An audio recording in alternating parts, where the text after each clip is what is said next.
हमने सिर्फ उनकी मांग पूरी की इतना नहीं, हमारे लिए उनका मान सम्मान भी उतना ही महत्वपूर्ण है, क्योंकि देश के 140 करोड़ देशवासियों को हम जनता जनार्दन के रूप में पूजने वाले लोग हैं। आदरणीय सभापति जी, हमारे देश में जब जब आरक्षण का विषय आया तो उसको एक तंदुरुस्त तरीके से समस्या के समाधान के लिए सत्य को स्वीकार करते हुए करने का प्रयास नहीं हुआ। हर चीज में देश में विभाजन कैसे हो, तनाव कैसे पैदा हो, एक दूसरे के खिलाफ दुश्मनी कैसे पैदा हो, वही तरीके अपनाए गए हैं। देश आजाद होने के बाद जब जब ये प्रयास हुए हैं, इसी तरीके से हुए हैं। पहली बार हमारी सरकार ने एक ऐसा मॉडल दिया और सबका साथ सबका विकास के मंत्र की प्रेरणा से दिया कि हमने सामान्य वर्ग के गरीब को 10% आरक्षण दिया, बिना तनाव के, बिना किसी का छीन करके। और जब ये निर्णय किया तो एससी समुदाय ने भी उसको स्वागत किया, एसटी समुदाय ने भी स्वागत किया, ओबीसी समुदाय ने भी स्वागत किया।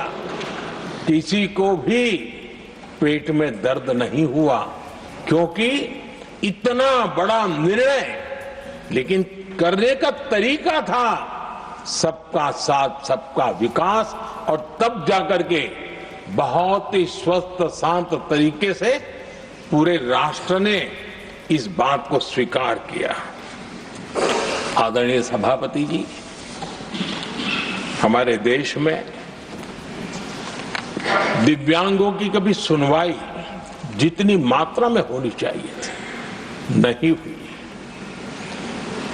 जब सबका साथ सबका विकास का मंत्र होता है ना, तब मेरे दिव्यांग जन भी वो सबके कैटेगरी में होते हैं, और तब जाकर के हमने दिव्यांगों के लिए आरक्षण का विस्तार किया, दिव्यांगों के लिए सुविधाएं उपलब्ध हो, इसके लिए मिशन मोड में काम किया, दिव्यांगों के कल्याण के लिए अनेक योजनाएं बनाई, लेकिन योजनाओं को लागू भी किया।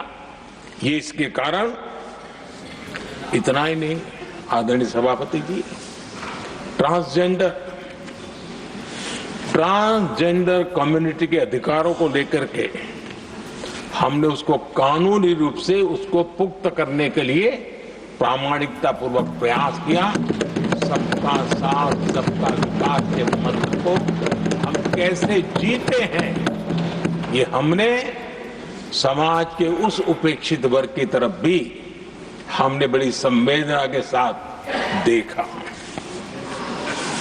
आदरणीय सभापति जी, भारत की विकास यात्रा में नारी शक्ति के योगदान को कोई नकार नहीं सकता, लेकिन उनको अगर अवसर मिले और वो नीति निर्धारण का हिस्सा बने तो देश की प्रगति में और गति आ सकती है। और इस बात को ध्यान में रखते हुए हमने ही और इस सदन का पहला निर्णय हुआ, हम देशवासी गर्व कर सकते हैं, सदन इस बात के लिए याद रखा जाएगा, ये नया सदन सिर्फ उसके रूप रंग के लिए नहीं, ये नया सदन का पहला निर्णय था नारी शक्ति बंधन।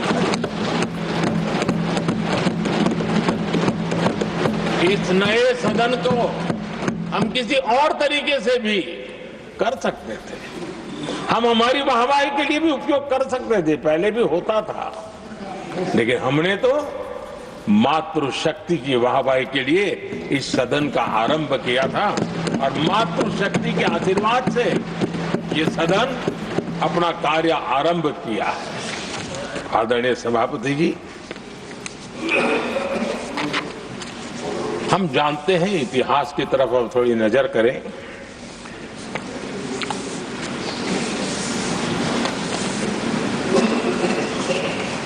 यानी मैं कह रहा हूं इसलिए नहीं, बाबा साहब आंबेडकर के साथ कांग्रेस को कितनी नफरत रही थी, उनके प्रति कितना गुस्सा था, और किसी भी हालत में बाबा साहब की हर बात के प्रति कांग्रेस चिढ़ जाती थी। और इसके सारे दस्तावेज मौजूद है। और इस गुस्से को दो बार बाबा साहब को चुनाव में पराजित करने के लिए क्या कुछ नहीं किया गया।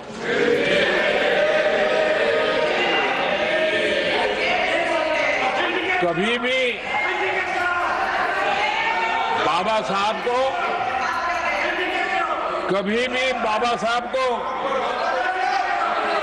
भारत रत्न के योग्य नहीं समझा गया।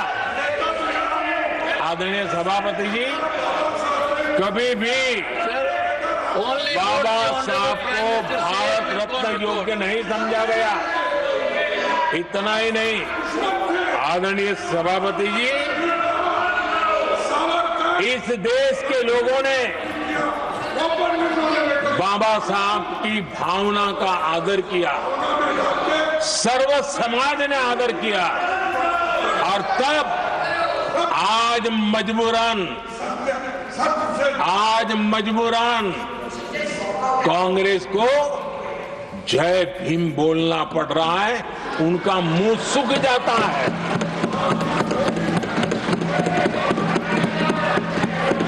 और आदरणीय सभापति जी, ये कांग्रेस भी रंग बदलने में बड़ी माहिर लग रही है।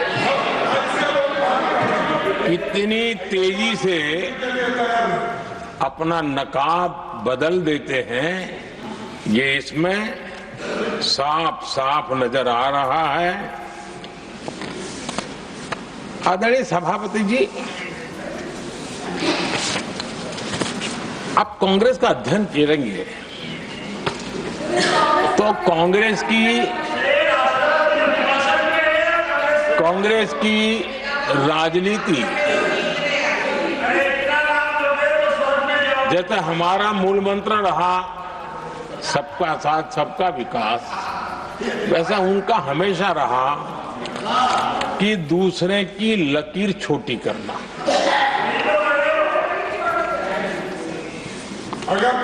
और इसके कारण उन्होंने सरकारों को अस्थिर किया।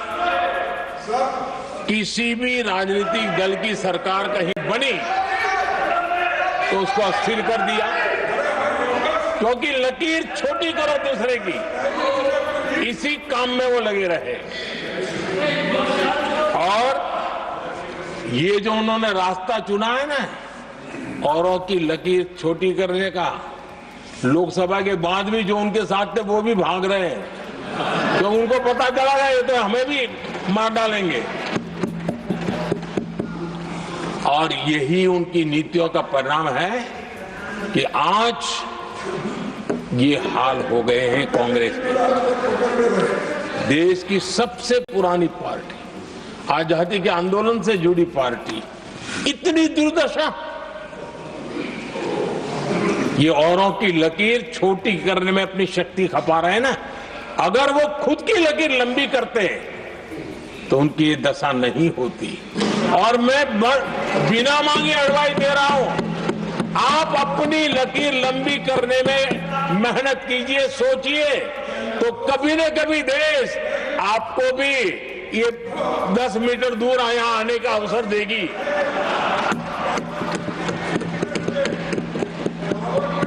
आदरणीय सभापति जी, बाबा साहब ने SC/ST समुदाय की बुनियादी चुनौतियों को बहुत बारीकी से समझा था, बहुत गहराई से समझा था, और खुद भुक्तभोगी थे इसलिए एक दर्द भी था, पीड़ा भी थी और